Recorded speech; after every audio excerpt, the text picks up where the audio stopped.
যে গাজওয়াতুল হিন্দ কিয়ামতের আগে হবে, কিয়ামতের আগে হবে এ কথা নবীজি বলেছে যে মুসলমানদের সাথে ভারতের উগ্রপন্থী হিন্দু যারা তাদের একটা যুদ্ধ হবে।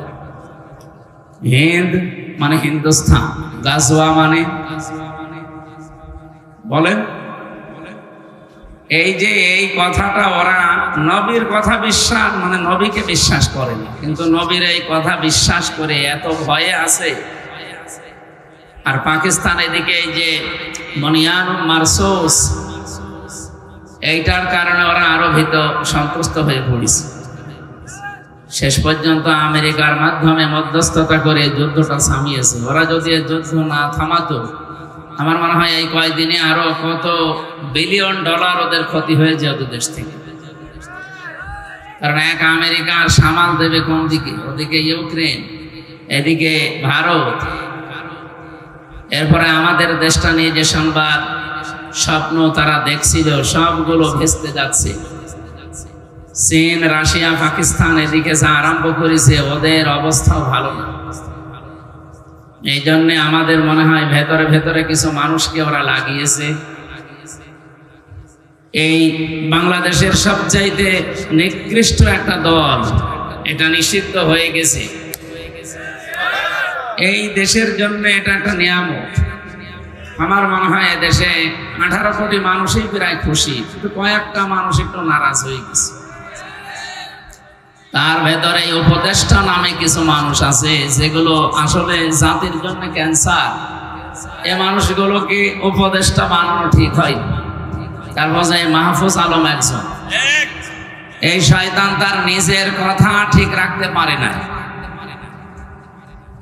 যে এই কথাগুলো বলে সে শপথ নিয়েছিল, শপথ ভঙ্গ অলরেডি সে করে ফেলেছে। এই জন্য সে এখন অবৈধ উপদেষ্টা। এই কথা বললে না কেন? আরে ভাই, অন্যায় সে করবে, তার বিরুদ্ধে যদি কেউ প্রতিবাদ না করে ওর ইমানে সমস্যা আছে। উনি একটা অন্যায় করেছে অলরেডি। আলহামদুলিল্লাহ, সাতক্ষীরা জেলার সদর থানার অন্তর্গত লাবসা দাখিল মাদ্রাসা ময়দানে তাফসীরুল কোরআন মাহফিলের স্বনামধন্য সভাপতি জনাব আলহাজ আব্দুর রাজ্জাক দামাত বারকাতুহুল আলিয়া, প্রধান অতিথি কেন্দ্রীয় সাংগঠনিক সম্পাদক বাংলাদেশ জামাত ইসলামী মুহাদ্দিস আব্দুল খালেক, এখানে আরো মেহমান হিসাবে থাকার কথা বাংলাদেশ জামাত ইসলামী সাতক্ষীরা জেলার শ্রদ্ধাভাজন আমির উপাধ্যক্ষ শহীদুল ইসলাম মুকুল। এতক্ষণ আলোচনা রাখলেন আপনাদের এলাকার সন্তান হাফেজ মাওলানা মনোয়ার হোসেন মুমিন, হাফেজ মুস্তাফিজুর রহমান, অনেকগুলো মানুষের নাম দিয়েছেন আপনারা। আমরা একবারে দোয়া করছি সকলের জন্য। ওয়ারাফা'না লাকা যিকরাক। মঞ্চে বসা ওলামা ইকরাম, সামনে বসা মুসলমান ভাইরা, পর্দার আড়ালের সম্মানিতা মা এবং বোনেরা, প্রাণপ্রিয় সাতক্ষীরাবাসী, দল মত নির্বিশেষে আজকের এই অনুষ্ঠান যেহেতু কোরআনের, এই জন্য অন্য ধর্মের মতো আমরা শুধু ধর্মীয় গুরু ঠাকুর যারা, পণ্ডিত যারা, পুরোহিত যারা, তাদের জন্যই তাদের ধর্মীয় কিতাব নির্দিষ্ট। কোরআন শরীফের ভেতরে এটা ব্যতিক্রম।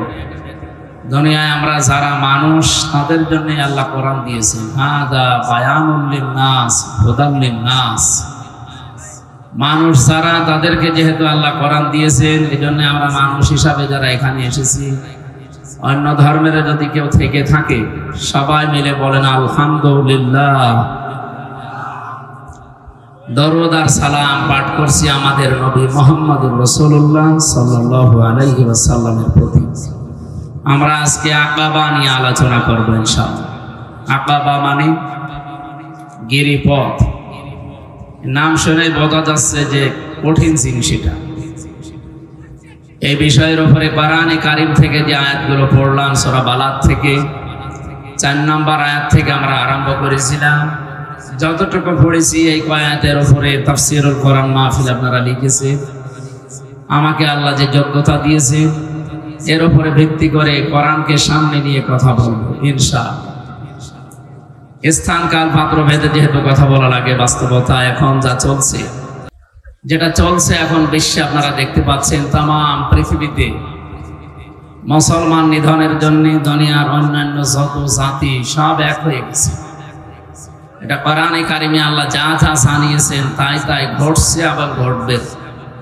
বিশ্বনবী কোরআনের ব্যাখ্যা করতে গিয়ে হাদিসে যা বলেছিলেন ওইগুলো অলরেডি ঘটা আরম্ভ হয়ে গেছে। আজকে সারা দিন ভারতের একজন এই যে হকার সাংবাদিক আছে ময়ূখ, এ যা করতেছে আপনারা দেখেছেন। নবীজির ভবিষ্যৎবাণী ছিল কি যে গাজওয়াতুল হিন্দ কিয়ামতের আগে হবে, কিয়ামতের আগে হবে এ কথা নবীজি বলেছিলেন যে মুসলমানদের সাথে ভারতের উগ্রপন্থী হিন্দু যারা তাদের একটা যুদ্ধ হবে। হিন্দ মানে হিন্দুস্তান, গাজওয়া মানে বলেন এই যে এই কথাটা ওরা নবীর কথা বিশ্বাস মানে নবীকে বিশ্বাস করেনি, কিন্তু নবীর এই কথা বিশ্বাস করে এত ভয়ে আছে। আর পাকিস্তান এদিকে এই যে বনিয়ান মারসুস, এইটার কারণে ওরা আরো সন্তুষ্ট হয়ে পড়েছে। শেষ পর্যন্ত আমেরিকার মাধ্যমে মধ্যস্থতা করে যুদ্ধটা থামিয়েছে। ওরা যদি যুদ্ধ না থামাতো আমার মনে হয় এই কয়েকদিনে আরো কত বিলিয়ন ডলার ওদের ক্ষতি হয়ে যেত দেশ থেকে। কারণ এক আমেরিকার সামাল দেবে কোন দিকে? ওদিকে ইউক্রেন, এদিকে ভারত, এরপরে আমাদের দেশটা নিয়ে যে সংবাদ স্বপ্ন তারা দেখছিল সবগুলো ভেস্তে যাচ্ছে। চীন, রাশিয়া, পাকিস্তান এদিকে যা আরম্ভ করেছে ওদের অবস্থাও ভালো না। এই জন্য আমাদের মনে হয় ভেতরে ভেতরে কিছু মানুষকে ওরা লাগিয়েছে। এই বাংলাদেশের সবচাইতে নিকৃষ্ট একটা দল, এটা নিষিদ্ধ হয়ে গেছে। এই দেশের জন্য এটা একটা নিয়ামত। আমার মনে হয় দেশে 18 কোটি মানুষই প্রায় খুশি, কিন্তু কয়েকটা মানুষ একটু নারাজ হয়ে গেছে। তার ভেতরে উপদেষ্টা নামে কিছু মানুষ আছে যেগুলো আসলে জাতির জন্য ক্যান্সার। এ মানুষগুলোকে উপদেষ্টা বানানো ঠিক হয়। তারপর মাহফুজ আলম একজন, এই শয়তান তার নিজের কথা ঠিক রাখতে পারে না। যে এই কথাগুলো বলে সে শপথ নিয়েছিল, শপথ ভঙ্গ অলরেডি সে করে ফেলেছে। এই জন্য সে এখন অবৈধ উপদেষ্টা। এই কথা বললে না কেন? আরে ভাই, অন্যায় সে করবে, তার বিরুদ্ধে যদি কেউ প্রতিবাদ না করে ওর ইমানে সমস্যা আছে। উনি একটা অন্যায় করেছে অলরেডি। এই বাংলাদেশ থেকে ফ্যাসিবাদ বিদায় করার পর এটা নিষিদ্ধ করার জন্য যারা সবচাইতে বেশি ভূমিকা রেখেছিল তারা ইসলামপন্থী মানুষ। আপনি দেখেন ইসলামপন্থী মানুষগুলোই বেশি ভূমিকা রেখেছে, আর এদের কারণে অলরেডি নিষিদ্ধ হয়ে গেছে। এই মানুষগুলোর মন মেজাজ অন্যদিকে কি করে ডাইভার্ট করা যায়, অন্যদিকে নিয়ে যাওয়া যায়। এই জন্য হঠাৎ করে এই অবৈধ উপদেষ্টা এই উল্টা পাল্টা বকতেছে। মানে মনে হয় মানসিক রোগী হয়ে গেছে। এই জন্য বাইরে ওনারে রাখা আমার মনে হয় ঠিক না, ওনারে পাবনায় পাঠানো দরকার। বাড়ি তো লক্ষ্মীপুরে, অত দূর থেকে পাবনা নিয়ে আসাও তো সমস্যা। এই জন্য হাত পা বেঁধে নিয়ে আসা দরকার। অন্তত 15-20 দিন রাখে, ওই বড় বড় ইঞ্জেকশন আছে, কয়েকটা দিলে ঠিক হয়ে যাবে। কয়েকদিন আগে আমি পাবনায় গিয়েছি পাগলা গারা দেখার জন্য। ওনারা বলছে হুজুর পাগল আর বেশি নেই, সব চলে গেছে, ভালো হয়ে চলে গেছে। এই উপদেষ্টার ভেতরে যারা আজ অবৈধ উপদেষ্টা হয়ে গেছে, নিজেদের শপথ ভঙ্গ করে যা কথা দিয়েছিল জাতির সাথে, তারা এই কথাগুলো না রেখে অন্যদিকে যেতে চায়, ফ্যাসিস্টদের দালালি করতে চায়। এদের মনে হয় কিছু জিনিস ভেতরে দেওয়ার জন্য পাবনায় পাঠাতে হবে। আপনারা রাজি আছেন না? যদি সুযোগ পায় সামনে জাতি, আমার মনে হয় তাদেরকে পাবনায় পাঠাবে ইনশাআল্লাহ, যদি ওরা ভালো না হয়। যেহেতু স্থান কাল পাত্র ভেদে কথা বলা এটাই নিয়ম। আমি অন্ধাত আমলের কাহিনী শুরু করলাম। এখন যেটা চলছে এটার সাথে কোরআন মিলাতে হবে। আমরা যেখান থেকে পড়েছি এখান থেকেই মিলাবো ইনশাআল্লাহ। এ সাতক্ষীরা এবছরে যে কয়বার আসলাম একটা আশার বাণী শুনিয়েছিলাম। যেহেতু নিষিদ্ধ হয়েছে এমনি হয়নি, এর পেছনে অনেক কিছু লুকিয়ে আছে। ১৫০০ বছর আগে কোরআনে কারিমে আল্লাহ ভবিষ্যৎবাণী দিয়েছিলেন জালেমদের বিরুদ্ধে, সেগুলো সব দিনের পরে দিন চলতেছে। কোরআনে কারিম জানিয়েছে ওয়ালা তাহসাবান্নাল্লাযিনা ওয়ালা তাহসাবান্নাল্লাহা গাফিলান আম্মা ইয়ামালুজ যালিমুন ইন্নামা নুআখিরুহুম লিয়াউমিন তাশখাসু ফীহিল আবসার। হে নবী, আপনি কি মনে করেন যে আমি জালেমদের সম্পর্কে কোনো খবর রাখি না? না, এই পৃথিবীতে সবচাইতে বেশি নজর দিয়ে রেখেছি আমি জালেমদের দিকে। এই জন্য যে লোকটা নিজের নফসের উপরে, পরিবারের উপরে, সমাজের উপরে, রাষ্ট্রের উপরে, পৃথিবীর উপরে জুলুম যারা করেছে তারা আল্লাহর টার্গেট। কার? বলেন বলেন। তারা যে টার্গেটই নেবে না কেন ওইটার উপরে থাকবে আল্লাহর নজর। কোরআনে কারিমে এইটাই জানিয়েছে আমাদের পৃথিবীর বহু মানুষকে দুনিয়া থেকে তারা চেষ্টা চালিয়েছে আমি ওই পর্যন্ত পৌঁছাবো, কিন্তু জালেম হওয়ার কারণে ওই পর্যন্ত আল্লাহ তাদেরকে আর পৌঁছাতে দেননি। আপনি একেবারে সে আদম নবী থেকে আরম্ভ করে দেখেন, যারা জুলুম করে টার্গেট পর্যন্ত যেতে চেয়েছে তাদেরকে আল্লাহ পর্যন্ত আর যেতে দেয়নি। আদম নবীর সন্তান থেকে এটা আরম্ভ হয়েছে। আপনারা হাবিল কাবিলের কথা শুনেছেন। কোরআনে কারিমে আল্লাহ আমাদেরকে যথার্থভাবে আয়াতটা শোনাতে বলেছেন নবীজিকে।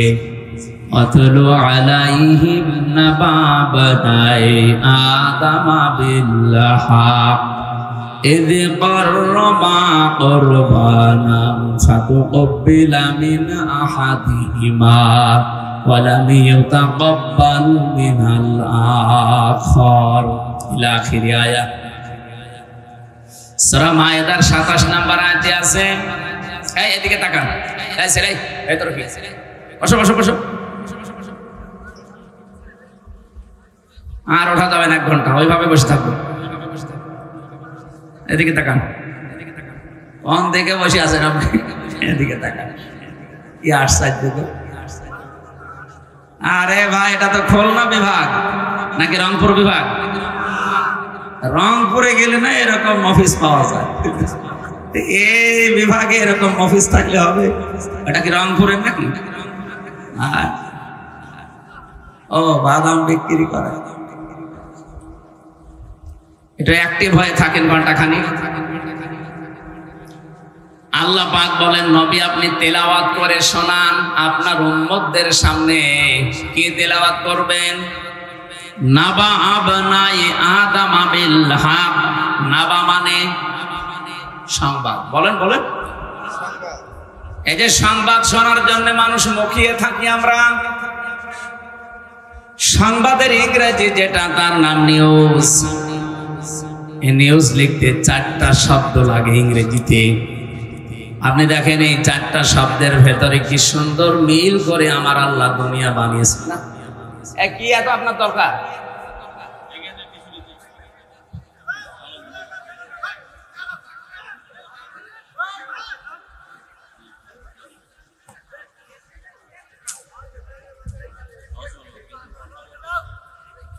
আর আপনি যদি নড়েন না, আপনার খবর আছে।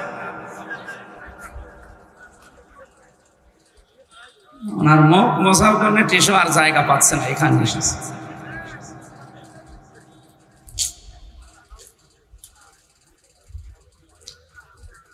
সাতক্ষীরাবাসী না হবে না,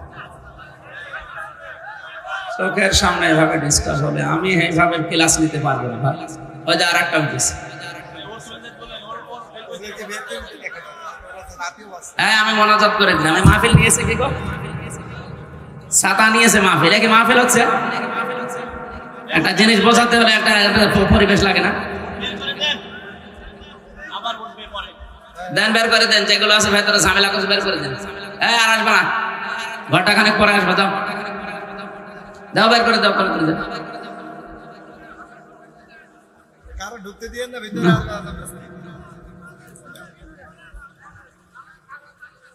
সুবহানাল্লাহ আলহামদুলিল্লাহ লা ইলাহা ইল্লাল্লাহ সুবহানাল্লাহ আলহামদুলিল্লাহ লা ইলাহা ইল্লাল্লাহ লা ইলাহা ইল্লাল্লাহ মুহাম্মাদুর রাসূলুল্লাহ। আমার ভাইরা, নাবা লিখতে যে 4টা শব্দ আমরা বলেছি, নাবা শব্দের বাংলা অর্থ দাঁড়ায় নিউজ, সংবাদ, ব্রেকিং নিউজ বলা হয় এটাকে।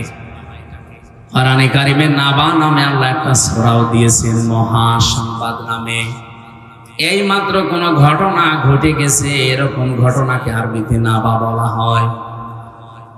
আপনি ইংরেজিতে যে শব্দটা বলছিলাম নিউজ, এন দিয়ে আপনি যদি দুনিয়াকে ধরতে চান নর্থ ধরবেন, এন এর পরে আমরা দেখি নিউজ লিখতে ই লাগে, ই দিয়ে আপনি ইস্ট ধরবেন। এরপরে আরেকটা অক্ষর আছে ডাব্লিউ, ডাব্লিউ মানে ওয়েস্ট। এরপরে শেষে আছে এস, এস মানে সাউথ। এই 4 দিকের নাম দিয়ে আমার আল্লাহ এখানে বোঝাতে চেয়েছেন, হে নবী, তামাম পৃথিবীর জন্য আমি আপনাকে নবী করে পাঠিয়েছি। ওলিয়া জোহান্নাস ইলাইকুম জামিআ, লোকদেরকে আপনি বলেন তামাম দুনিয়ার সব জায়গার জন্য আমি তোমাদের কাছে আল্লাহর রাসূল হয়ে এসেছি। এখানে যত সংবাদ আপনার মাধ্যমে আমি দুনিয়ায় পাঠালাম, এটা শুধু মক্কার জন্য না, এটা শুধু আরব জাহানের জন্য না, দুনিয়া বলতে যা বোঝায় সব জায়গার জন্য আপনি সংবাদ বাহক। এই সংবাদগুলো আপনার মাধ্যমে আমি পাঠিয়েছি। যত সংবাদ এই কোরআনে দিয়েছি প্রায় 500 গুরুত্বপূর্ণ, তার ভেতরে এটাও একটা। আপনি আদম নবীর সন্তানদেরকে যে ঘটনা তারা ঘটিয়েছে দুনিয়ায়, ওই কাহিনীটা আপনার উম্মতের সামনে ওই ঘটনাটা শোনাবেন। কিভাবে শোনাবেন? বিল হাক্কি, যথাযথভাবে, যেভাবে আমি আল্লাহ বর্ণনা দিলাম এই সত্য কাহিনী, এইভাবে শোনাবেন। আপনি স্মরণ করেন তো তারা 2 জন কি করেছিল? তাদের নিজ জীবনে একটা কোরবানি আমি আল্লাহ শরীয়তের বিধান দিয়েছিলাম। আমাদের যেমন পশুর গলায় ছুরি দেওয়া লাগে, ওই জামানায় পশু জবাই করে ওরা চাটিয়াল ময়দানে রেখে আসতো। যার টাকা হালাল, যার সম্পদটা বৈধ, আগুন ঝলক আসতো আগুনের, আকাশ থেকে ওটা পুড়িয়ে ফেলতো। মানুষজন বুঝতো যে এই লোকটা আসল ভালো মানুষ, এর সম্পদগুলো হালাল। তো যারটা চাটিয়াল ময়দানে রেখে আসলে এরকম ময়দানে আগুন আসতো না, ওই এলাকার মানুষ তখন বুঝে ফেলতো যে অবৈধ না, এই অবৈধ সম্পদ দিয়ে কোরবানি দিয়েছে। আমার মাঝে মাঝে এই আয়াতের দিকে তাকালে মনে হয় বাংলাদেশে যদি এই শরীয়তটা থাকতো, কত সফি দরবেশ আমরা যে ধরা খেয়ে যেতাম। কত মানুষ তো ডান হাত বাম হাত নেই, বাবা শাহজালাল সব হালাল করে উপায় করছে। কথা বলছেন এখানে, মানিদ দাআমা লাইসা লাহু ফালাইসা মিন্না ওয়ালিয়াতাবাওয়া মাকআদাহু মিনান নার, মুসলিম শরীফের হাদিস। নবীজি বলেন, কোন ব্যক্তি যদি অন্যের জিনিস নিজের দখলে নিয়ে নেয় যেটা তার না, 2টা শাস্তির জন্য সে যেন রেডি হয়ে থাকে।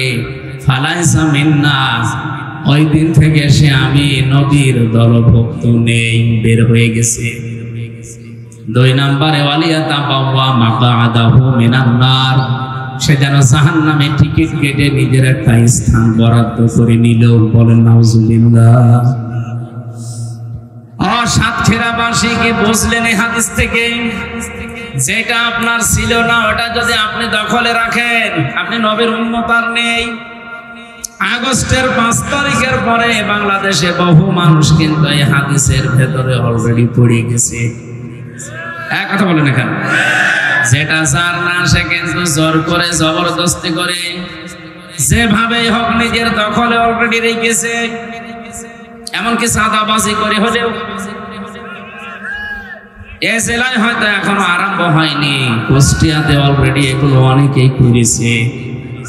যারা এগুলো করেছেন, আপনি যতই বড় দাড়ি রাখেন, 5 ওয়াক্ত না স্বামী ওসমানের মতো যদি 72 রাকাত তাহাজ্জুদ পড়েন, আপনি নবীর উম্মত আর নেই, বের হয়ে গেছেন। এখানে আলেম যারা আছে জিজ্ঞাসা করে বলেন তো এদের যে নবীর উম্মত যদি কেউ না থাকে, ও নামাজ পড়লে, রোজা রাখলে, হজ করে আসলে, ও জানাজা জায়েজ আছে, ও তো নবীর উম্মতই নেই। পরে জানাজা দেবেন কি করে, কবরে রাখবেন কি বলে?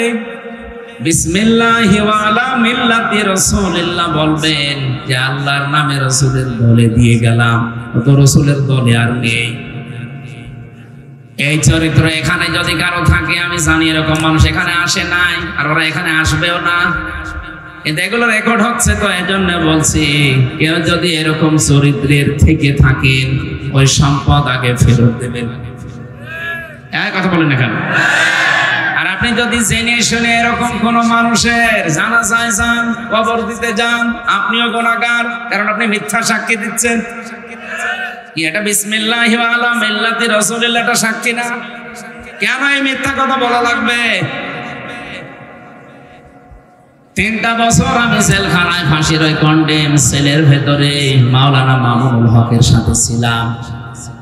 যেহেতু দিনের বেলায় আমরা বারান্দায় এক জায়গায় বসতাম, আর রাতের বেলা তালা লাগিয়ে দিত। আমার মনে হয় 3টা বছরের প্রতিদিন উনি আমাকে কথা বলতে বলেননি যে হামজা, বাইরে যদি যেতে পারি কোনো বেঈমানের জানাজা পড়াবো না। বেঈমান পান কোথায় আপনি? বেঈমান তো ভরা। ওই দিনে হাদিসটা শুনেছিলাম ওনার কাছে। আবি সাররিন রাদিয়াল্লাহু তাআলা আনহু قال قال النبي صلى الله عليه وسلم من ادعى ما ليس له فليس منا। এই যে মাঝখানে ফা শব্দটা আছে, যারা গ্রামার বোঝে, যারা পড়ায় দেখবেন ফা 19টা অর্থে আসে। আগের কোন কথা যদি আপনার জীবনে মিলে যায়, পরের যে শব্দ আল্লাহর নবী বা আল্লাহ বলতে চান, এটা মাস্ট বি আপনার জীবনে হবে। আগের শব্দ ছিল কি? মানিদ্দাআ মা লাইসা লাহু। কোন ব্যক্তি যদি এমন জিনিসের দাবি করে নিজের দখলে রাখে যেটা তার না, ফালাইসা মিন্না, সে সঙ্গে সঙ্গে আমার দল থেকে বের হয়ে গেল।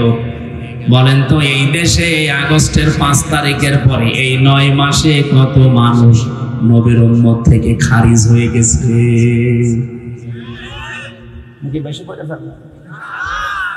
ঠিক আছে, মানে একেবারে 100% ঠিক আছে। ওয়ালিয়াতাবাওয়া মাকাদাহু মিনান নার, সে যেন জাহান্নামে নিজের একটা স্থান তৈরি করে নিল। আমার হাদিসটা পড়লেই কেমন যেন একটা দলের দিকে, আপনি আবার মনে করেন না যে ওই দলকে বলছে, মানে যাদের চরিত্র এরকম আমার মন শুধু ওই দিকে টেনে যায়। এদেশে এরকম দল নেই। সে 5 তারিখের পর থেকে তারা যে আরম্ভ করেছে আল্লাহর নামে, এখনো অনেকে চালিয়ে যাচ্ছে। আজকেও একজন ধরা পড়েছে লালমনির হাটে চাঁদাবাজি করতে গিয়ে। একজন নেতা সেই দিন বলছিল আওয়ামী লীগ তো নেই, ছাত্রলীগ তো নিষিদ্ধ, তাহলে এদেশে চাঁদাবাজি করে কে? ফেরেশতা জিবরাইলকে জিজ্ঞাসা করেন। এক কথা বলছেন, যারা এগুলো করেছেন তাদেরকে আবার বলছে ফেরত দেন। যারটা যা নিয়েছেন, যদি একটা চুল পরিমাণ কোন সম্পদ, ফেরত দিয়ে দেন। আপনি বলেন এগুলো আমাদের কাছ থেকেও নিয়েছিল, এই জন্য নিচ্ছি, হ্যাঁ এটা ঠিক আছে।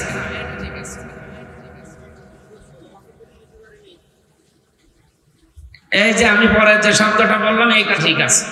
এতদিন যারা আমাদের কাছ থেকে নিয়েছে, ওই জিনিস আমারই ছিল, কিন্তু আমার কাছ থেকে কেড়ে নিয়েছিল বিভিন্ন উল্টাপাল্টা কাজ করে, হয় মামলা দিয়ে, নাই মিথ্যা সাক্ষী দিয়ে, নাই ভয় দেখিয়ে। এরকম কি হয়েছে বাংলাদেশে? এ জেলায় তো আরো বেশি হয়েছে। এজন্য যে জিনিস আপনারই ছিল কিন্তু আপনি হারিয়ে ফেলেছিলেন, অন্য কেউ দখলে নিয়েছিল, অথবা অবৈধ কোনো ভাবে এসে ওইটা নিয়েছিল, ওটা যদি আপনি এখন আবার ফেরত পান আপনার অসুবিধা নেই। এই হাদিসের টিকার ভেতরে দেখবেন, আমি বাইরে জেলে আসতে, জেল থেকে আমি মামুনুল হকের কাছে হাদিস শুনে বহুবার শুনেছি। এটা বাইরে এসে এই হাদিসগুলো আমি মিলিয়ে 61 নাম্বার হাদিস, যতগুলো টিকা আমি দেখেছি হাদিসে সবগুলো এসে যা বলছি বাংলায় এইটাই আছে। বিশ্বনবী জানিয়েছেন, কোন জিনিস যদি তোমারই থাকে কিন্তু এটা হাত ছাড়া হয়ে গেছে, ওইটা যদি আবার তুমি ফেরত পাও তাহলে এই হাদিসের যে শাস্তি, সেই শাস্তির আওতামুক্ত থাকবা। এই হাদিসের শাস্তি ছিল কি? যে আপনি নবীর উম্মত আর থাকতে পারবেন না, কিন্তু আপনার জিনিস যদি আপনি আবার ফেরত পান তাহলে এই হাদিসের শাস্তি আপনার জন্য না। এই যে ইসলামী ব্যাংক যারা দখল করে নিয়েছিল, ওইটা যাদেরটা আবার তারা ফেরত পেয়েছে। এই কথা বললেন না কেন? না, অনেকে আবার বলছে এটাও চিন্তায় হয়ে গেছে। আপনাকে কি পাগলা কুত্তায় কামড় দিয়েছে, নাকি আপনার বিবেকের ওপরে কুকুরে প্রসাব করে দিয়েছে যে ব্যাংক যাদের তারা লুট করে কি করে তাদের ব্যাংক তারা ফেরত পেয়েছে? ইসলামী ব্যাংকে আপনার বাবার, বলেন আপনার বাবার যারা বানিয়েছিল তারা আবার ফেরত পেয়েছে।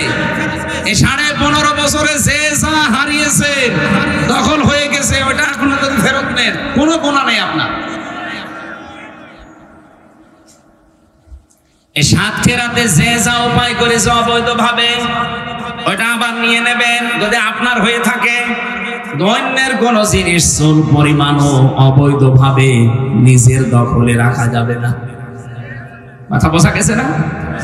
হযরতে আদম নবীর সন্তানের কাহিনীটা কেন আল্লাহ যথাযথভাবে শোনাতে বললেন একটু খেয়াল করে শোনেন। এখানে আমাদের জন্য একটা শিক্ষা আছে। এই দুইজন ভাই, তারা হাবিল আর কাবিল, এরা ময়দানে, চাটিয়াল ময়দানে রেখে এসেছে জবাই করে পশু। যারটা হালাল ছিল, যার ভেতরে তাকওয়া ছিল, সেটা কবুল হয়ে গেছে পুড়ে, কিন্তু যেটা কবুল হয়নি উল্টা দিকে গেছে। ও ডাক দিয়ে বলে, হ্যাঁ আমারটা হয়নি, তোরটা হইলো কেন?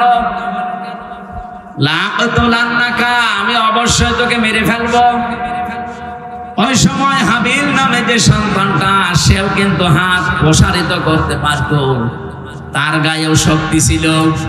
15.5 বছরে যারা এই দেশের ইমানদারদের উপরে, বিশেষ করে যারা ইসলামপন্থী, এই মানুষগুলোর উপরে যা করেছেন, এই মানুষগুলো কিন্তু অতটুকু না পারলেও কিছুটা করতে পারত। কিন্তু আমরা তো কোরআনে কারিমের কাহিনী সে জন্মের পর থেকে শুনেছি। আদম নবীর সন্তান হাবিল ওই দিন বলেছিলেন না, ক্বালা ইন্নামা ইয়াতাকাব্বালুল্লাহু মিনাল মুত্তাকিন। এটা আপনাদের মাদ্রাসার মাহফিল, এখানে অনেক আলেম থাকতে পারেন। ইন্নার পরে যদি মা যুক্ত হয়, বাংলা অর্থ দাঁড়ায় একমাত্র, কেবলমাত্র, শুধুমাত্র, হবে হবে, এরাই। 33টা অর্থ আছে। ইন্নার পরে মা যুক্ত করে হযরতে আদমের সন্তান কি বোঝাতে চাইলেন? শুধু তার ভাই কাবিলকে কথা বলেননি, কিয়ামত পর্যন্ত যেহেতু এই কথাটা কোরআনে আল্লাহ দিয়ে দিয়েছেন, তার মানে তার বক্তব্যটা তামাম দুনিয়ার মানুষের জন্যই ছিল। যদিও ভাইকে উদ্দেশ্য করে বলেছিলেন, হে আমার ভাই, আপনারটা কবুল হয়নি, ওটা আপনার দোষ।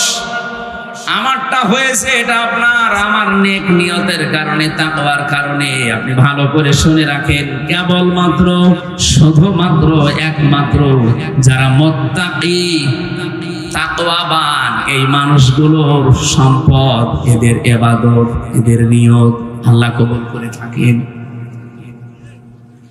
অসাতক্ষীরাবাসী, আমি এতক্ষণ পর্যন্ত যেটা বোঝানোর জন্য পর্যন্ত আসলাম, তার সামারাইজ এইটা, জোর করে কোনো কিছু আল্লাহর দরবারে কবুল করানো যায় না। কবুল করাতে হলে মাস্ট বি ভেতরে তাকওয়া তৈরি করা লাগে। আর তাকওয়া কারে বলে? আমাদের এই উপমহাদেশে আমরা অনেকে আছি যারা তাকওয়া বুঝি শুধু পোশাকের তাকওয়া, লেবাসের না। শুধু লেবাস আর পোশাকের তাকওয়া আসল না, মাস্ট বি এগুলো লাগবে। কিন্তু নবীজি তাকওয়া বলার সময় বলেছিলেন তাকওয়া হা হোনা, তাকওয়া এখানে থাকে। মানুষের অন্তরে যদি আল্লাহ ভীতি তৈরি না হয়, যেহেতু এই জায়গায় ইঙ্গিত দিলেন কেন? এখন বিজ্ঞান প্রমাণ করে দেখছে মানুষের এই 3.5 হাত বডির ভেতরে একটা গোস্তের টুকরা আছে। আলা ইন্না ফিল জাসাদি মুদগাতুন ইদা সালাহাত সালাহাল জাসাদু ওয়া ইদা ফাসাদাত ফাসাদাল জাসাদু আলা ওয়াহিয়াল কলব। জেনে রাখো, সাবধান, প্রতিটি মানুষের 3.5 হাত বডির ভেতরে একটা গোস্তের টুকরা আছে। ওইটা যদি ভালো হয়ে যায়, ওটা যদি সংশোধন হয়ে যায়, সালাহাত মানে সংশোধন হওয়া, তাহলে পুরা মানুষটাই ভালো হয়ে থাকে। আর ওইটা যদি একবার খারাপ হয়ে যায়, নষ্ট হয়ে যায়, ফাসাদাত ফাসাদাল জাসাদু। ফাসাদ দিলেন কেন? ফাসাদ মানে শুধু বিশৃঙ্খলা না, ফাসাদ মানে শুধুমাত্র অশান্তি না, ফাসাদ মানে নষ্ট হয়ে যাওয়া, ফাসাদ মানে অযোগ্য হয়ে যাওয়া, ফাসাদ মানে অবৈধ হয়ে যাওয়া। যেটা যেখানে রাখা দরকার ওই জায়গায় থাকার যোগ্যতা যদি তার না থাকে, ওইটাকে আমরা বলি নষ্ট হয়ে গেছে, অবৈধ হয়ে গেছে। এই যে মুরগির মুরগির পেটের নিচে যে 8টা 10টা ডিম আমরা দেই, সবগুলো থেকে কি বাচ্চা হয়?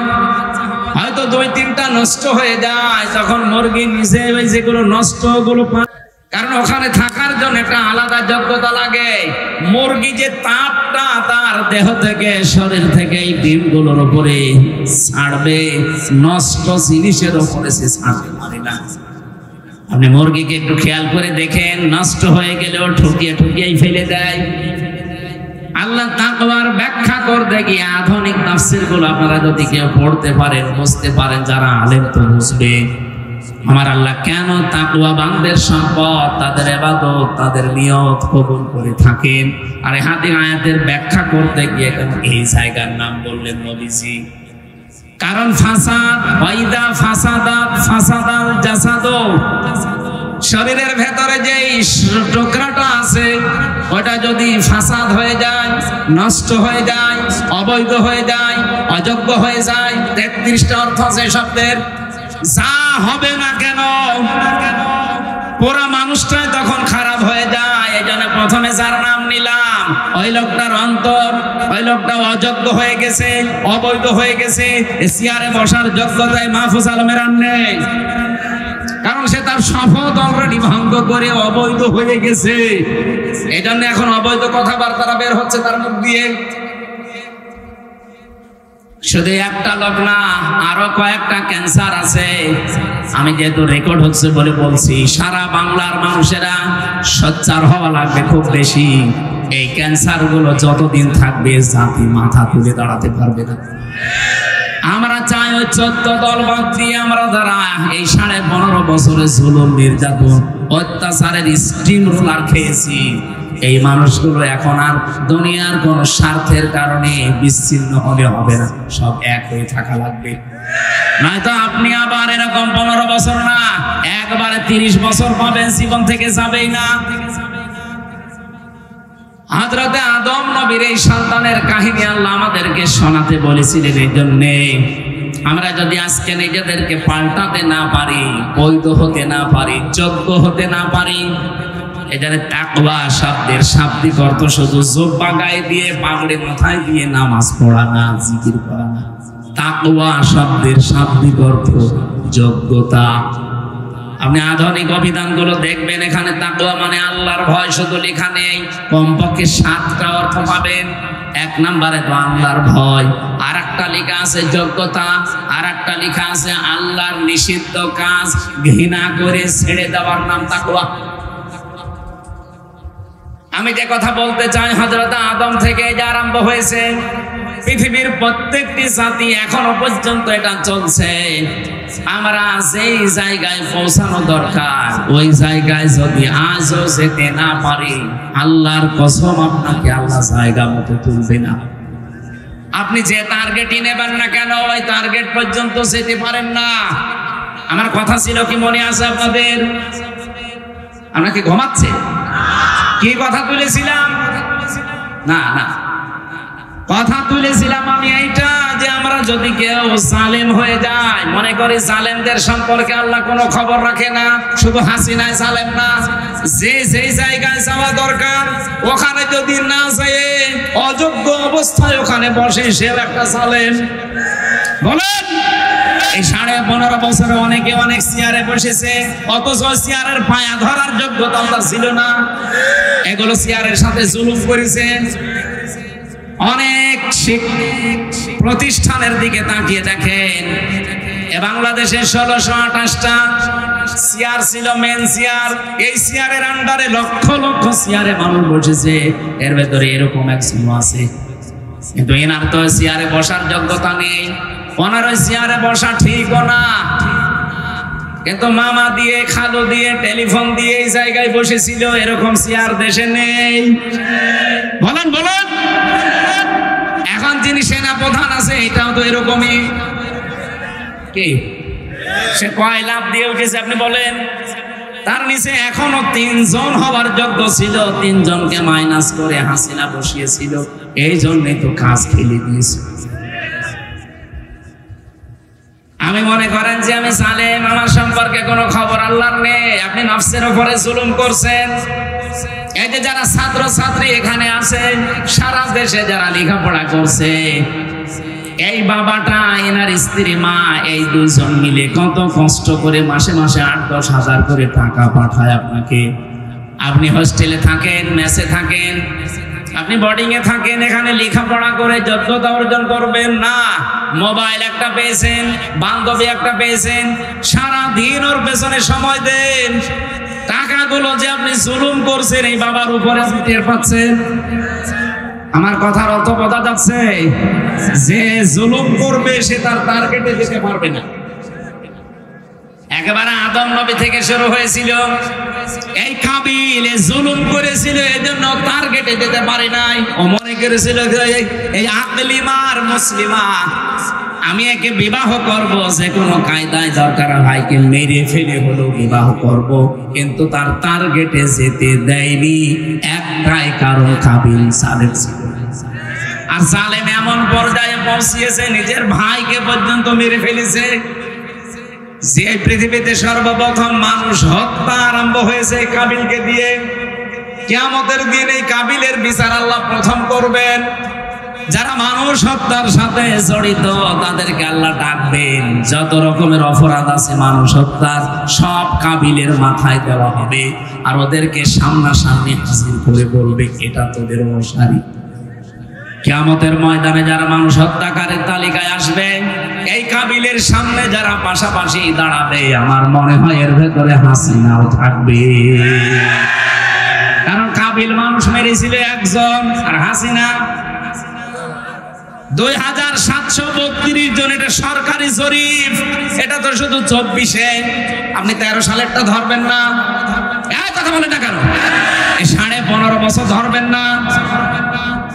আরে ভাই, এগুলো তো মেরেই ফেলেছে, এগুলো তো একেবারে স্পষ্ট 57 জন অফিসার হেফাজতের আলেমদের, আর এই 24-এ।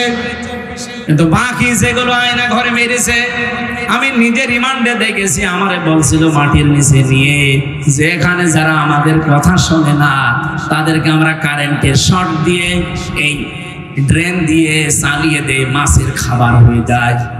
আমার বিশ্বাস হচ্ছিল, কারণ আমি এমন জায়গায় পৌঁছিয়েছি যেখানে ছলছল আওয়াজ হচ্ছিল পানির। আমার মনে হয় এরা বহু মানুষকে 15.5 বছর এই কাজ করেছে।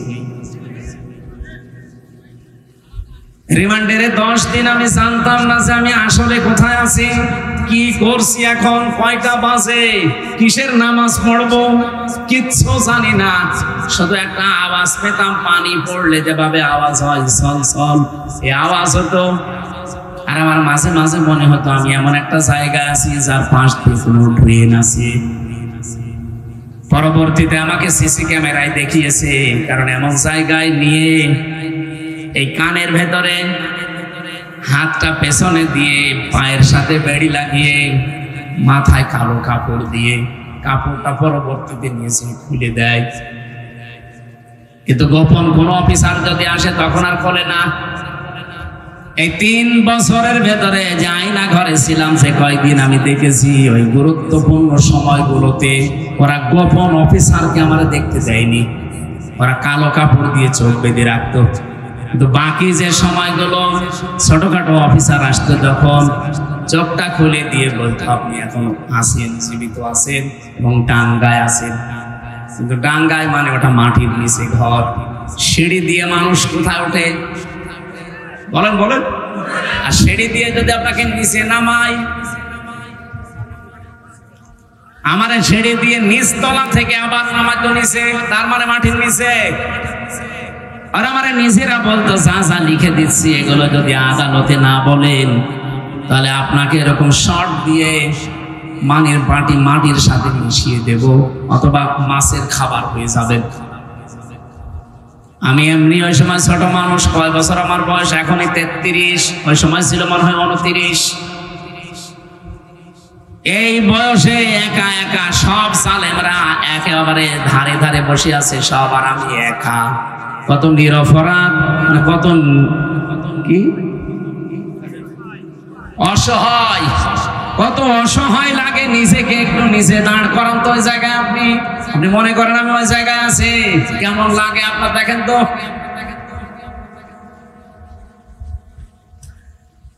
এই মানুষগুলোকে এমনি নিষিদ্ধ করা হয়নি,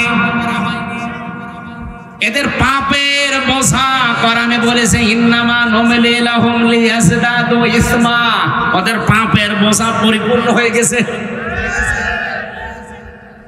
ধরে 1টা 2টা মানুষ হত্যার তালিকায় থাকলে তো হয়, কত মানুষ আয়না ঘরে আমি জানি ওরা বিদায় হয়ে গেছে। কেউ 7 মাস 8 মাস পরে একবার খোঁজ পেত যে এখন আমাকে ডাকবে, 7 মাস 8 মাস পরে একবার ডাকি, হামজা। এমনকি কেউ 10 বছর 12 বছর 14 বছর পড়ে আছে, এদিকে 3.5 হাত, এদিকে সর্বোচ্চ 1.5 হাত, এতটুকু জায়গায় একটা মানুষ 14 বছর পড়ে আছে। লোকটা জানে না যে এখন কোন বছর, এটা যে কয় সাল চলছে তার জানা নেই, এটা যে কোন মাস সে জানে না, এটা যে কি বার চলছে সে জানে না, এখন কয়টা বাজে ওটাও জানে না, এমন কোন নিজের নাম কি ওটাও ভুলে গেছে। আপনি বলেন তো, একটা মানুষকে যদি 10 বছর কেউ না ডাকে, ওর নিজের নামও কেউ ডাকে না, ও যাকে জানে না যে আমার নাম কি, ওর নাম মনে থাকবে কি করে? আমার নাম তো ডাকা লাগবে নাকি? কেউ ডাকে না। আর এত বড় বড় নখ হয়েছে তো মানুষের, 4 মাস 5 মাস পরে একবার একটা ব্লেড দেয় না, ওই যে নেল কাটার, ওইটা দেয়। ব্লেড ব্যবহার করা নিষিদ্ধ। ওরা মনে করে ব্লেড দিলে যদি আবার গলায় পোঁছ দেয়। এত বড় যাদের নখ হয়ে গেছে, চুল দাড়ি গোঁফ দেখলে মনে হবে আপনি প্রথমে এসে জঙ্গল থেকে বেরিয়ে আসতেছে। ওরাই দেওয়ালের সাথে ভাবে লিখতো খোসা খোসা আঙ্গুল দিয়ে, ভাই যদি কেউ বাইরে যেতে পারেন আমার হালকা মোবাইল নাম্বারটা একটু বাইরে জানাবেন যে আমি বেঁচে আছি। এভাবে কত মানুষ হত্যা করেছে আয়না ঘরে। আরে 15.5 বছরে অবশ্যই একজন গুরু ছিল, ঠাকুর ছিল, অবশ্যই একজন হুকুমদাতা, ডাইরেক্ট ইনডাইরেক্ট ছিল। বলেন, কোরআনে কারীম জানিয়েছে কিয়ামতের দিন যেহেতু সর্বপ্রথম কাবিলের বিচার শুরু হবে, কারণ সে খুনি। আর এই খুনির সামনে কিয়ামত পর্যন্ত যত খুনি আছে তাদেরকে হাজির করা হবে। আমার মনে হয় কিয়ামতে কাবিলের সামনে হাসিনাও থাকবে। এখানে কাবিলের আশা আমার আল্লাহ পূরণ করেনি, ও যে পর্যন্ত যাবে ও পর্যন্ত আল্লাহ তারা যেতে দেয়নি, ওকে আল্লাহ পরবর্তীতে ধ্বংস করে দিয়েছে। এখান থেকে কি বুঝলেন আপনি? এই পৃথিবীর নিয়মটা এই, কেউ যদি জুলুম করে, জুলুম করলে আল্লাহ তাকে ওর জায়গা পর্যন্ত যেতে দেয় না, তাকে আগেই লেজ কেটে দেয়। এজন্য ইন্না শানিয়াকা, বলেন ইন্না শানিয়াকা ওয়াল আবতার, হে নবী ওরাই নির্বংশ হয়ে যাবে। বাস্তবতা এইটাই দেখেছি। সূরা হুদের তাফসীর পড়তে গিয়ে পেয়েছিলাম এই পৃথিবীতে একটা মানুষকে আজরাইল জান কবজ করতে এসে আজরাইল পর্যন্ত কেটে ফেলেছিল। কে? সাদ্দাত। এই সাদ্দাতের জান কবজ করতে যেদিন সর্বপ্রথম আসবে, ওই দিন আল্লাহর অর্ডার ছিল ওর মার জান কবজ করো। ওই যে সাগরের ভেতরে ভাসছিল, ওই দিন তাকে তার মাকে জান কবজ করে নিয়ে যাওয়ার সময় ফেরেশতা আজরাইল কেঁদে ফেলেছিল যে মাসুম বাচ্চাটা এই সাগরের ভেতরে তক্তায় ভাসতেছে, এই অবস্থায় যদি তার মাকে এখন আমি নিয়ে চলে যাই, এ বাচ্চার কি হবে? আল্লাহ বলেন কি হবে ওটা তোমার বিষয় না, ওটা আমার বিষয়, নিয়ে আসো ওর মাকে। এই দিন আজরাইল কেঁদে ফেলেছিল। এটা তাফসীরে তাবারির ভেতরে পাবেন। দ্বিতীয় নম্বরে আজরাইল কেঁদেছিল এই লোকটাকে যেদিন ও জান্নাত উদ্বোধন করবে, সেই দিন জান্নাতের মেইন গেটে ফেরেশতা আজরাইল ফকিরের বেশে বসে আছে, ডাক দিয়ে বলে আমার সাথে একটু কথা বলা লাগবে। সাদ্দাত বলেছে কে তুমি, এখানে আসলে কি করে? বলে কানটা একটু নিচু করেন ঘোড়ার পিঠ থেকে, কানে কানে বলতে চাই। কান যেই নিচু করে দিয়েছে, মুখ নিয়ে বলছে আমি কিন্তু দুনিয়ার সাধারণ কোনো ফকির না, আমি ফেরেশতা আজরাইল। আমি এসেছি তোমার জান এই মুহূর্তে কবজ করার জন্য। সাদ্দাত ওই দিন বলেছিল ফেরেশতা আমার একটু সময় দাও, আমি 20 বছর কষ্ট করে 22,000 শ্রমিক কাজে লাগিয়ে আমার আয়ত্তে যত সোনা রূপা ছিল সব কিছু জান্নাতের ভেতরে সাজিয়েছি, শুধু আমি একটু এক নজর দেখবো আর চলে আসবো, এরপরে জানটা কবজ করিনি।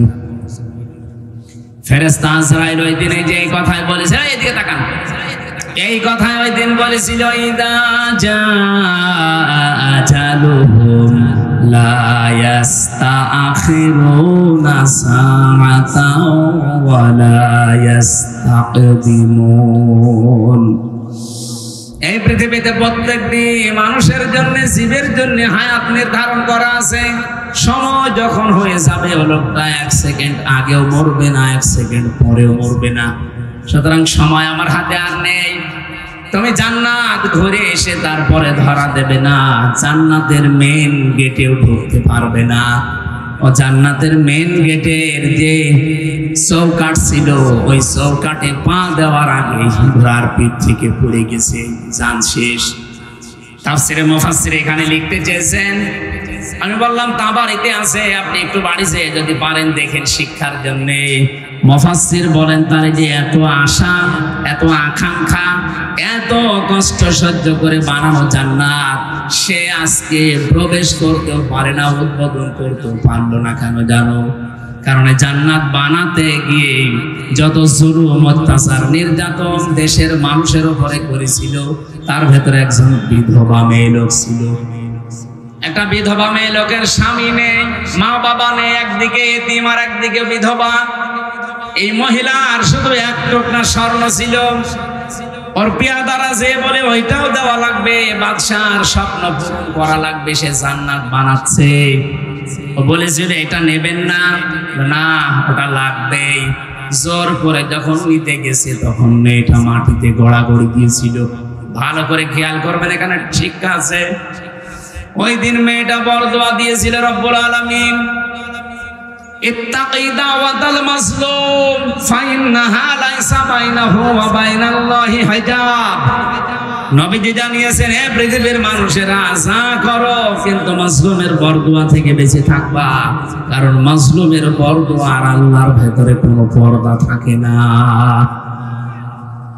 মেয়েটা ওই দিন মাজলুম অবস্থায়, অসহায় অবস্থায়, একদিকে এতিম আর একদিকে বিধবা, এরপরে অসহায়, এরপরে মাজলুম, দোয়া করে বলেছিল মাবুদ আমার শেষ দিল, তার স্বপ্ন সাত তুমি পূরণ করতে দিও না।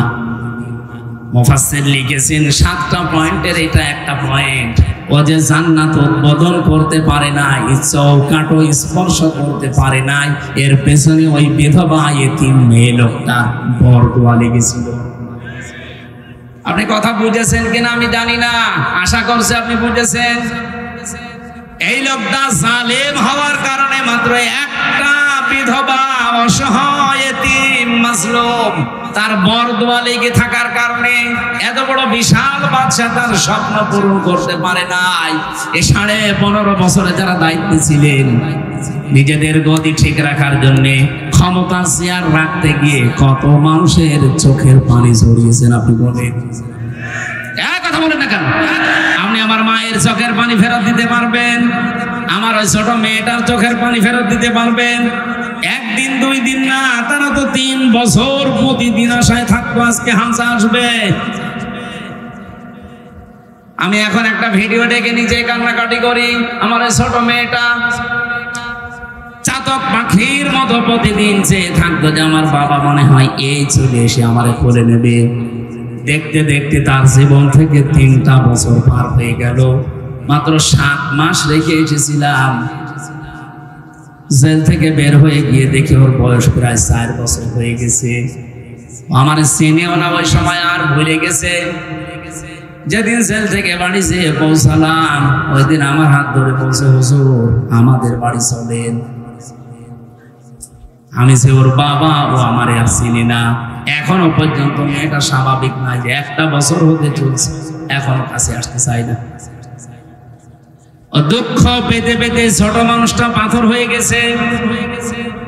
আমার মতো হাজার হাজার হামজার মায়ের চোখের পানি, সন্তানের স্ত্রীর কত আর্তনাদ এই জালেমের চোখ চেয়ারের সাথে লেগে আছে আপনি বলেন। সাদ্দাদের পেছনে মাত্র মনে করেন একটা মহিলার চোখের পানি মিশেছিল আর্তনাদ। এই জন্য আল্লাহ যদি তাকে টার্গেটে পৌঁছাতে না দেয়, এরা যারা 41 সাল টার্গেট নিয়েছিল পৌঁছাবে কি করে? লক্ষ লক্ষ মাজলুমের চোখের পানি আর্তনাদ এই চেয়ারের সাথে লেগেছিল। আল্লাহ বলেন আলাহুম আযাবুম মুহিন, এই যে ইন্নামা নুমলি লাহুম লিয়াজদাদু ইসমা আলাহুম আযাবুম মুহিন। ওদের পাপের বোঝা যখন একেবারে ছাড়িয়ে যায়, পরিপূর্ণ হয়ে যায়, আমি আল্লাহ তখন ওদেরকে অপমানজনক শাস্তির ভেতরে ফেলে দেই। আজকে অপমান আপনি বলেন, এর চাইতে আর কি অপমান হবে? আজকে ভারতের সংবাদ সম্মেলন করছে একজন অ্যাডভোকেট, সে বলছে এই নরকের কীট, এই হাসিনার জন্য আমাদের 18.5 কোটি মুসলমানের সাথে, বাংলাদেশের নাগরিকদের সাথে আমাদের ভারতের সম্পর্ক খারাপ। মোদিকে বারবার বলছি ওকে যেন এই দেশে আর রাখা না হয়। দুনিয়ার কেউ ওকে নেয়নি, আমেরিকা নেয়নি, ব্রিটেন নেয়নি, রাশিয়া নেয়নি, ওরে আমরা নেব খন্দকে। ও যদি নিজের দেশে যেতে পারে যাক, না হলে ও যেন এই দেশ থেকে বেরিয়ে মরে যায়। আমি আসার সময় ভিডিও দেখছিলাম, অ্যাডভোকেট বলছে যেন মরে যায়।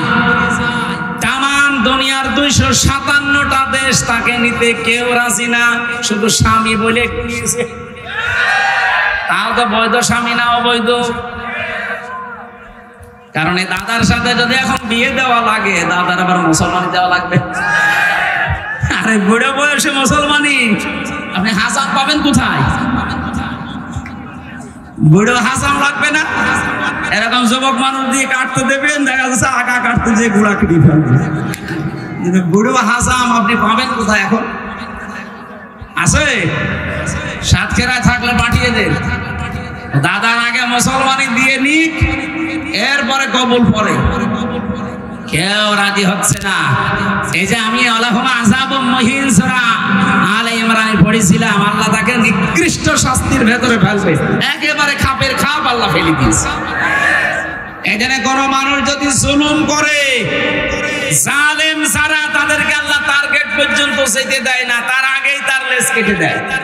এটা পৃথিবীতে হয়েছে, কিয়ামত পর্যন্ত এইভাবে হবে।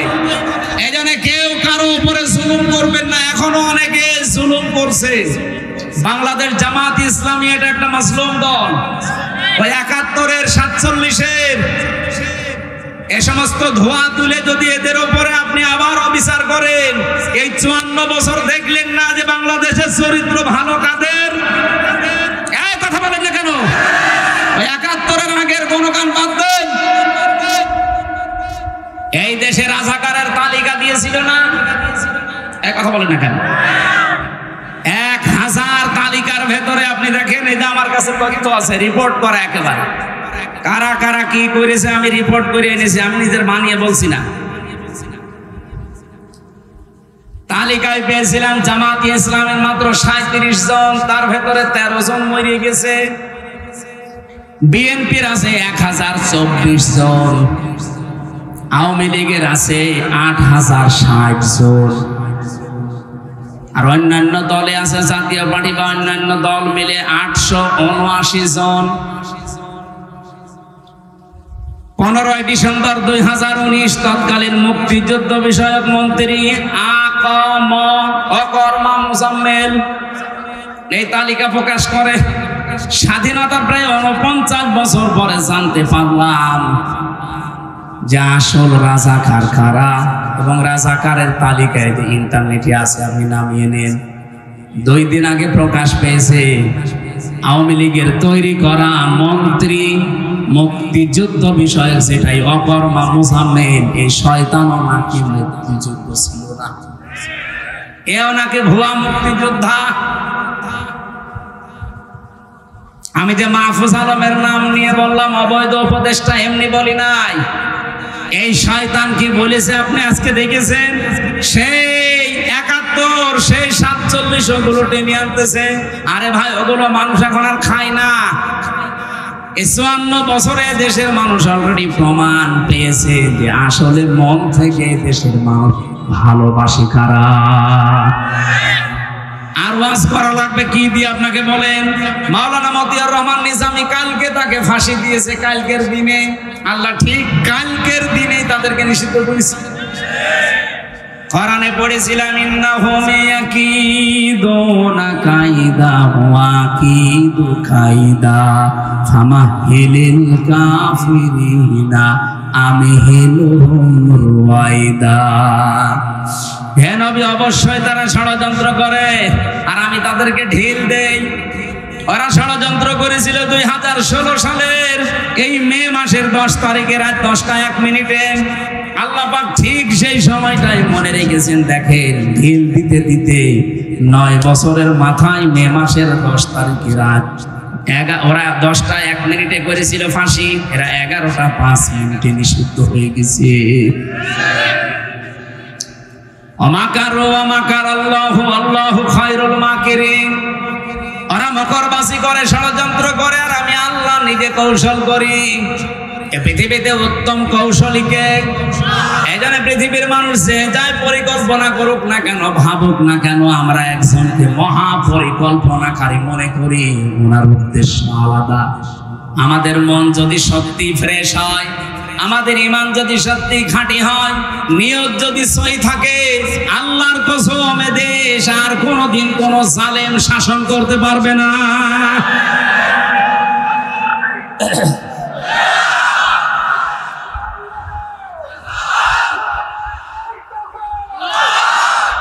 আপনারা যদি মন খারাপ করেন যে না, নাম বললো কেন, আরে ভাই, এটা প্রমাণ বাংলাদেশে অলরেডি হয়ে গেছে। মাওলানা মতিয়ার রহমান নিজামী মন্ত্রী ছিলেন, শুধু এমপি না, মন্ত্রী ছিলেন। মন্ত্রীর চেয়ার 5 বছর চালিয়ে 36 টাকা রাষ্ট্রকে ফেরত দিয়েছে। এর চাইতে আর কি প্রমাণ লাগবে বাংলাদেশে আপনার কাছে বলেন? আমরা তো সবাইকেই দেখেছি। আরে আমার নাই 33 বছর, আমি নাই সব না দেখলে এ মুরব্বী তো দেখেছি।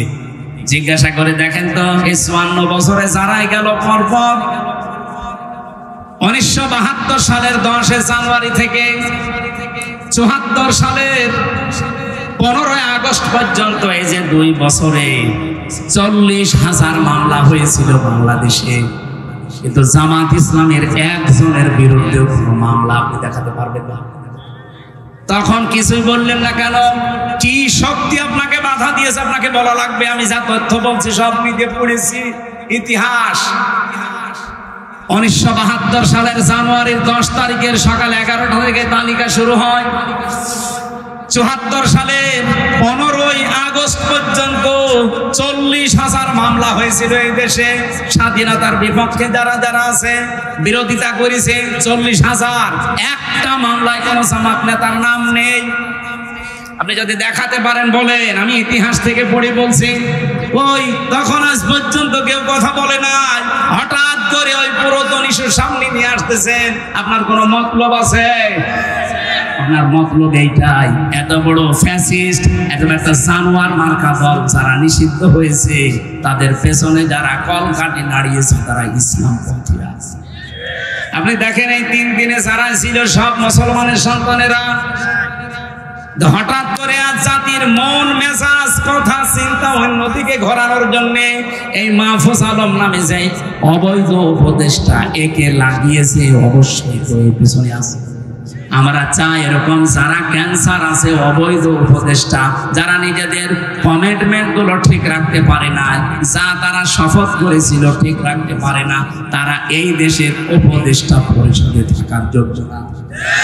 এই অবৈধগুলোকে নামিয়ে দেন।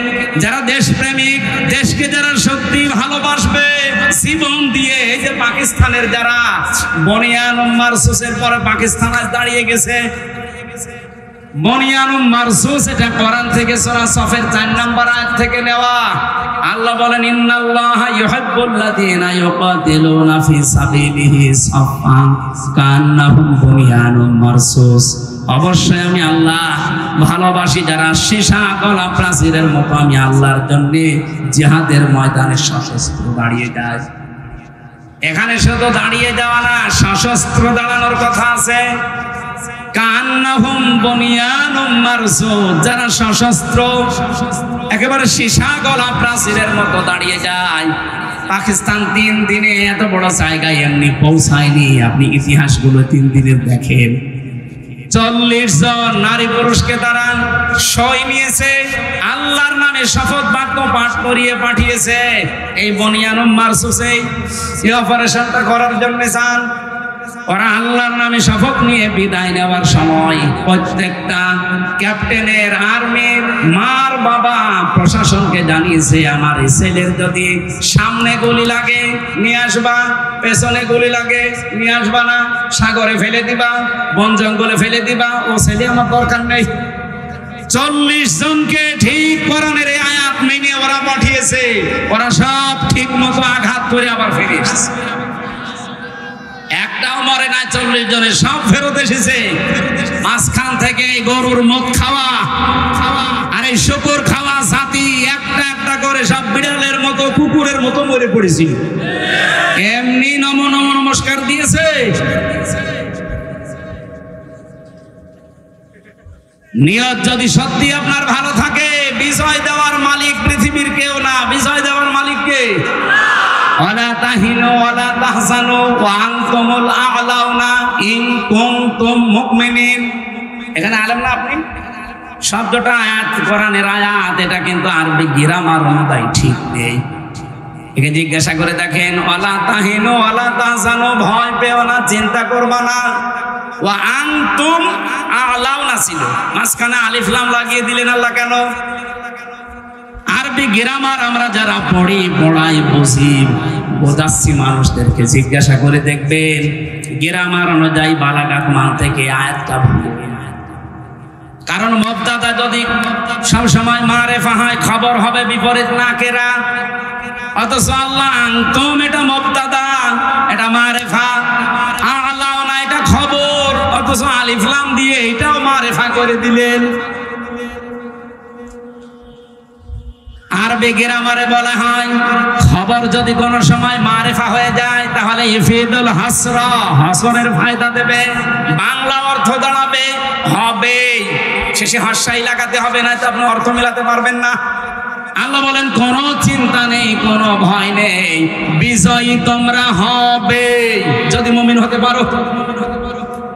ওদের ভেতরে যে ঈমান ছিল আর ওদের যে আকাঙ্ক্ষা ছিল, 3 বছর 9 বছর লাগে নাই, মাত্র 3 দিনে আল্লাহ তাদেরকে বিজয় দিয়ে দিয়েছে।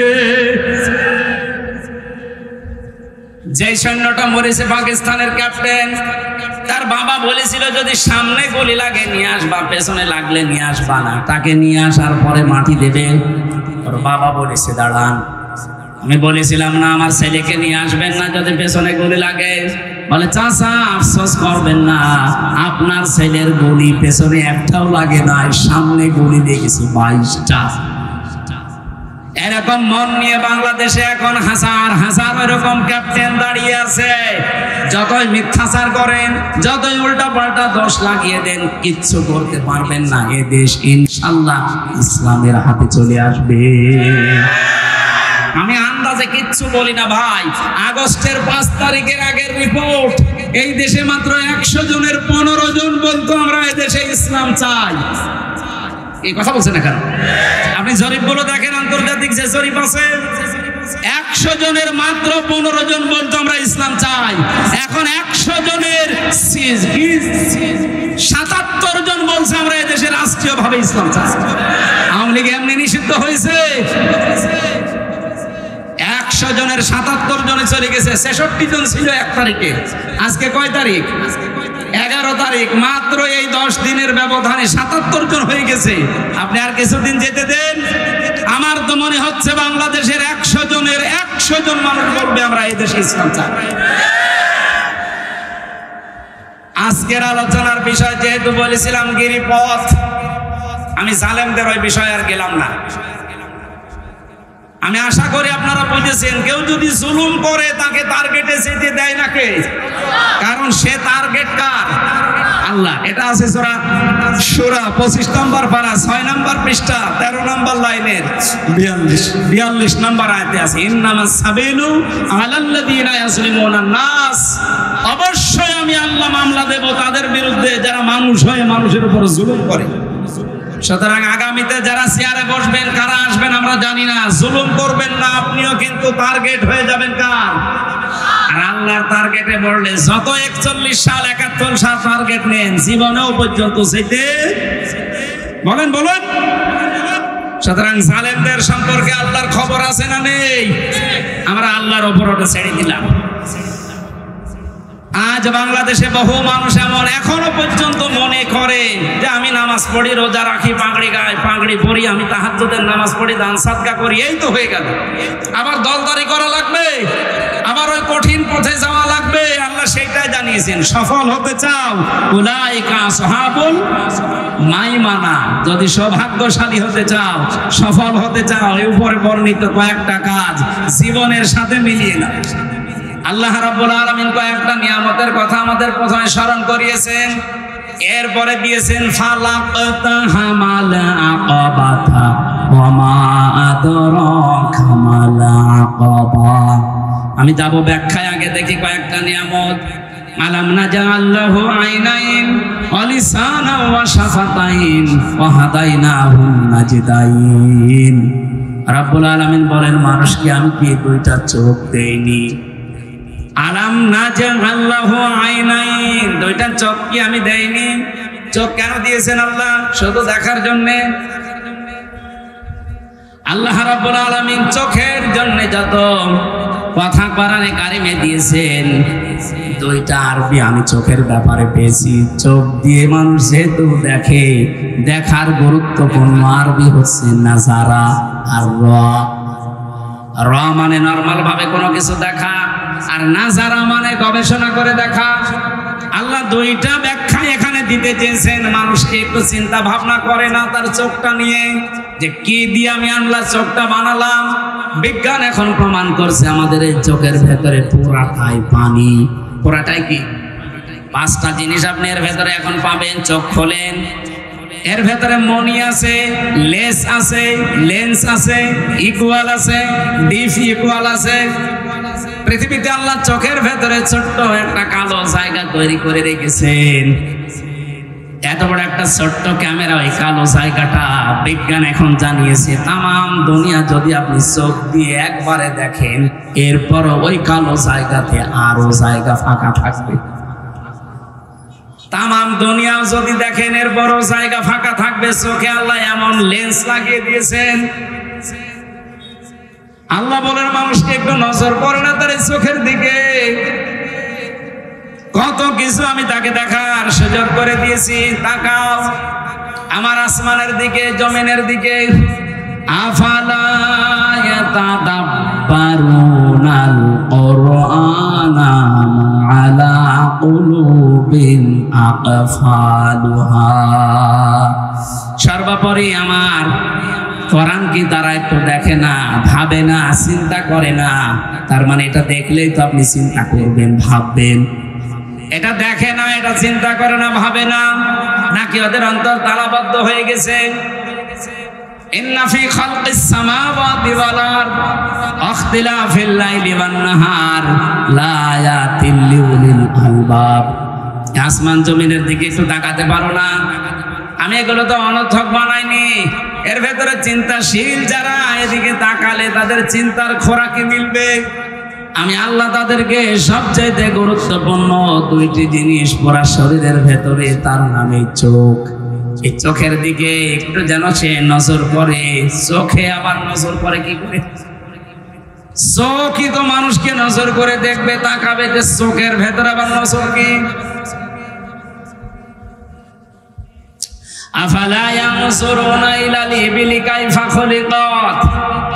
নাজারা শব্দের ব্যাখ্যা বলছিলাম না, শুধুমাত্র দেখার নাম নাজারা না। নাজারা উঠের দিকে আল্লাহ তাকাতে বললেন, নজর দিয়ে গবেষণার দৃষ্টিতে একটু তাকাও, কেমন ভাবে মরুভূমির জাহাজ বানিয়ে রেখেছি। একটা একটা করে এখানে বেড়া আমি 89টা জিনিস পেয়েছি তাফসীরে। শুধু এই যে নাজাআল্লাহু আইনাইন, আপনি চোখ দিয়ে কি কি দেখতে পারেন আর কি কি নিতে পারেন ওখান থেকে।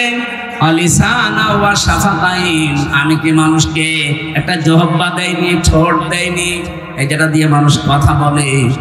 বিজ্ঞান এখন প্রমাণ করছে জিহ্বার ভেতরে আমার আল্লাহ 4500 আস্বাদু স্তর দিয়ে রেখেছে।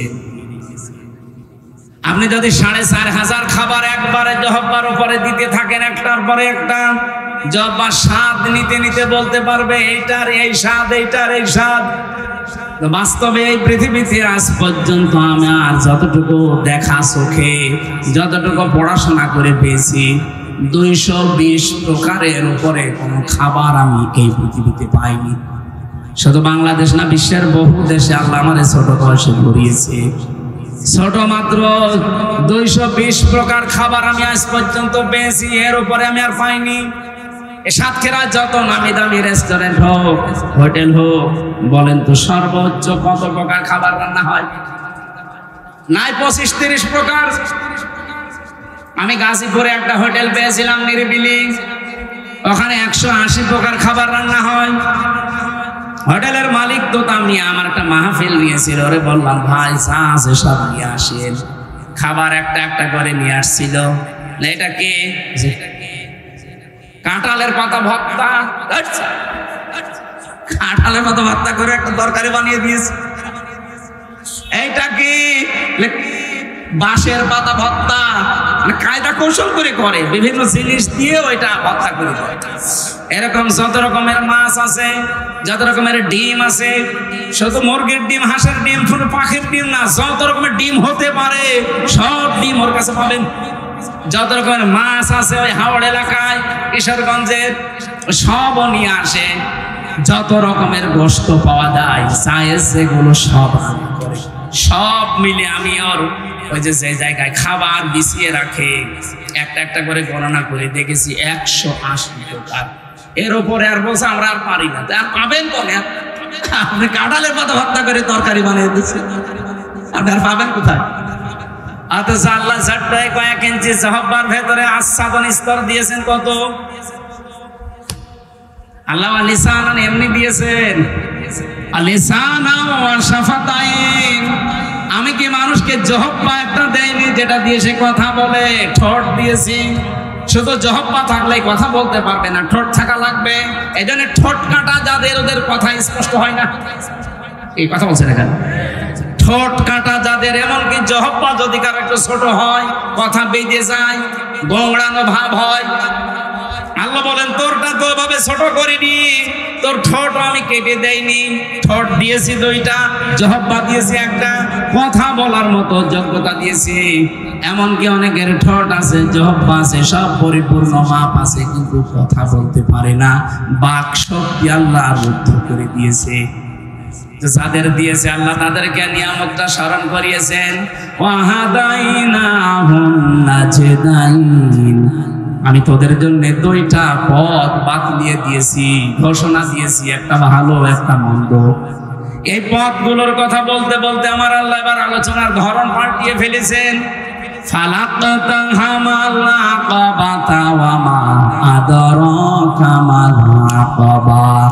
হে নবী, আপনাকে কিসে জানাবে? ওই ঘাঁটি সম্পর্কে, ওই গিরিপথ সম্পর্কে, যেই গিরিপথ বাড়ি দিয়ে জীবনের সফলতা নিয়ে আসা যায়। এবার আমার আসল কথা শুরু হচ্ছে। বাংলার মানুষ সহ বিশ্বে যারা শুনতেছেন, যদি সফল হতে চান, শুধু নরম কাজ, আমি নামাজ পড়ে রোজা রাখি, জিকির আজকার করে, দান সাদকা করে, টুপি মাথায় দেয়, আমার তো হয়ে গেছে না। আপনি সফল হতে হলে গিরিপথ বাড়ি দেওয়া লাগবে, ঘাঁটি অতিক্রম করা লাগবে। আল্লাহ সেই ঘাঁটিটার কথা জানিয়েছেন, কামাল হতমা। হে নবী, আপনি কি জানেন ওই ঘাঁটি কি? ফাক্কু রাকাবা, সেটা হচ্ছে দাস মুক্তিকরণ। এইদিকে তাকান। এই বাংলাদেশে যারা সফল হবে, যাদের সফলতার চাবিকাঠি আল্লাহ বলেছেন, তারা হচ্ছে ওই মানুষ যারা মানুষকে দাস মুক্ত করার চেষ্টা করে। দাস মুক্ত মানে এই পৃথিবীতে মানুষ আমরা দাস কার? আরো জোরে। আল্লাহর দাসত্ব বাদ দিয়া যারা মানুষ হয়ে মানুষের দাসত্ব করেন। কত মানুষের দাসত্বের গোলামের জিনজির আমাদের গলায় পরিয়ে দেওয়ার জন্য অনেকে চেষ্টায় আছে। এই ভারত এই 54 বছর এইটাই করেছে। আমরা যেন তাদের আজ্ঞাবহ হয়ে থাকি না। এই বাংলাদেশে আজ তারা সফলতার মুখ দেখবে, যারা মানুষকে মানুষের দাসত্ব থেকে মুক্ত করে আল্লাহর দাসত্বে নিয়ে আসার চেষ্টা করছে। আমার কথার অর্থ বোঝা গেছে? 2 নম্বরে কি?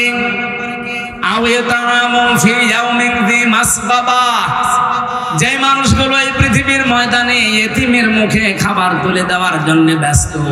এতিম মানে শুধু মা বাবা নেই, এরা এতিম না, অসহায় মিসকিন এতিম যারা, এদেরকে খাবার পৌঁছিয়ে দেওয়ার জন্য যারা কর্মসূচি নেয়।